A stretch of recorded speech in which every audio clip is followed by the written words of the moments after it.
தம்பி பாலு சொன்ன மாதிரி எத்தனை காலத்துக்கு அந்த அலுவலகத்துக்கு முன்னாடி வந்து இந்த நிரந்தர பணிக்காகவும் பகுதி நேர ஆசிரியர்கள் 12,000க்கும் மேற்பட்ட ஆசிரியர் பெருமக்கள்,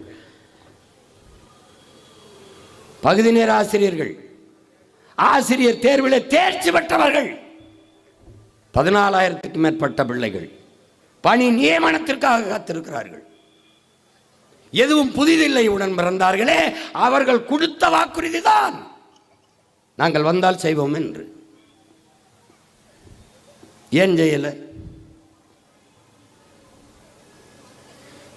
அதுவும் என் தம்பி பாலு சொல்றாருல, இந்த கர்ப்பிணி பெண்களுக்கு ஓராண்டு விடுமுறை, அதுக்கு அவங்க செய்யல. நான் ஆட்சிக்கு வந்தால் இதை செய்வேன் என்று 2016 நான் கொடுத்த ஆட்சியின் வரைவை அதை எடுத்து செயல்படுத்தினாப்ல. என்ன இப்ப வந்து திமுக புதுசாக ஆட்சிக்கு வரலையே. அப்ப இம்முறை செயல்படுத்துற நீங்கள் இதற்கு முறை எத்தனை முறை வரும்போது ஏன் செயல்படுத்தல தெரியல.